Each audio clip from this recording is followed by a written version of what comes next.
ન્યૂઝમાં આપનું સ્વાગત છે। હું છું શહાના સેઠવાલા। સમાચારમાં વાત કરીએ તો વોર્ડ નંબર 14માં સમાવિષ્ટ વડોદરા શહેરના વાડી મોગલવાડા બકરી ચોક ખાતે છેલ્લા ઘણા સમયથી ડ્રેનેજ ઉભરાવવાની સમસ્યા છે। આજે તો હદ થઈ ગઈ। વાડી ખત્રીપોળની મહિલાઓ વાડી મોગલવાડા બકરી ચોક ખાતે આવીને હલ્લાબોલ કરી હતી। જ્યારે અમારી ટીમ બકરી ચોક ખાતે પહોંચી ત્યારે સ્થાનિકો દ્વારા જાણવા મળ્યું હતું કે અહીં આખી લાઈન ચોકઅપ થઈ છે। અમે ફરિયાદો તો ઘણીવાર કરી છે, પરંતુ સળિયા મારી જતા રહે છે। આજે 3 દિવસથી ગટરનું ગંદુ દુર્ગંધ મારતું પાણી રોડ ઉપર વહે છે અને અહીં તાલીમુન્નિસવા છોકરીઓનું મદ્રેસો આવેલ છે। ગટરનું ગંદુ દુર્ગંધ મારતું પાણી વહીને રોડ ઉપરથી થઈ વાડી ખત્રીપોળમાં પહોંચતા ત્યાંની સ્થાનિક મહિલાઓ આવી બકરી ચોક ખાતે હલ્લાબોલ કરી ત્રાહિમામ પુકારી ઉઠી છે। અમારી સમસ્યા આ જ છે કે એક મોટી ગાડી મોકલી ડ્રેનેજ સાફ કરવામાં આવે, બસ અમારી તંત્રને નર્મ અપીલ કરવામાં આવે છે, તેમ સ્થાનિકો મહિલાઓ દ્વારા મીડિયા સમક્ષ રજૂઆત કરવામાં આવી હતી। રિપોર્ટ અઝીઝ ધુપેલવાલા।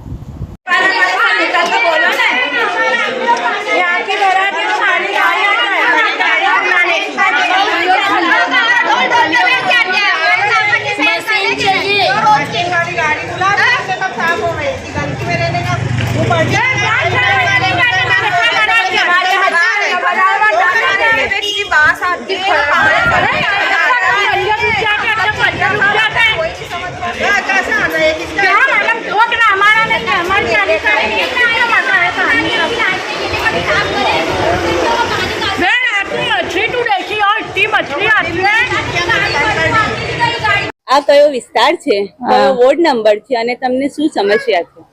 हाँ, वार्ड नंबर 14 है। वहाँ मोगलवाड़ा यासीन खान पठार रोड तालीमुन्निसवा मदरसा।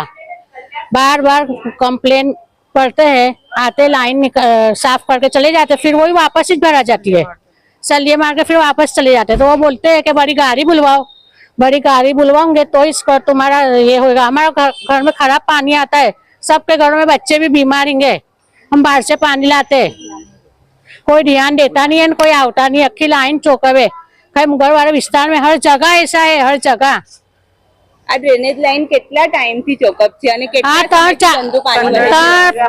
હમણાં તો 15-20 દિવસ થઈ ગયા। માણસ આવે છે, પછી અમે જાતે પૈસા અમે બધા ઉઘરાઈને પૈસા બી આપે છે બધાને। કેટલી વાર બોલાવે, કેટલી વાર કમ્પ્લેન કરે છે, કેટલી વાર કોઈ ધ્યાન આપતો નથી। જેવી તેવી જ નીકળી જાય, બધું ખરાબ પાણી આવે છે। અહીં આગળ તાલીમુન્નિસવા મદરેસા છે, અમારા મદરેસામાં આવે છે અહીં આગળ ના પડવા માટે। અચ્છા, વોર્ડ નંબર કયું લાગે? 14। અને તમારી ફરિયાદ શું છે? સળિયા મારવા તો સળિયા મારવા આવે ત્યારે ત્યાં સુધી સારું થઈ જાય છે, પછી વાપસ જ એવું થઈ જાય છે 2-3-4 કલાક પછી। તો ફરિયાદ શું છે તમારી? મોટી ગાડી આવે, પૂરી લાઈન ચોકઅપ છે, લાઈન ચાલુ સાફ કરી દે કે બરાબર સિસ્ટમેટિક બનાવી દે। જે ખર્ચો એ ખર્ચા કરેंगे, क्या करेंगे? મારી સમસ્યા એ છે કે અહીં અગાડી કઈ દિવસથી અહીં અગાડી ગટર લાઈન ચોકઅપ છે, તો આના લીધે બધી લાઈન ચોકઅપ છે। તો મોટી ગાડી આવીને અહીં અગાડીથી આ પૂરી લાઈન ચોકઅપ છે એ સાફ કરીને આ સમસ્યા અમારી દૂર કરે। અમને અહીં અગાડી નાપાકી બધા બીજા ફળિયામાંથી આવીને અમારી જોડે લડે છે, તો અમને એ પોસાતું નથી।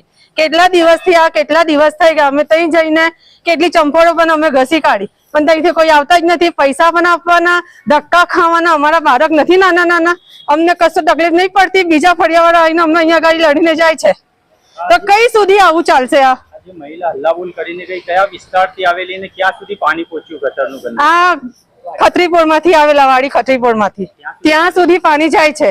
હવે આટલી બધી ગંદકી કોને સહન કરે? અહીંયા ગાડી गंदगी भी सहन करने की और सबकी बातें भी सुनने की हमारे। तो મારું નામ નજીબા છે।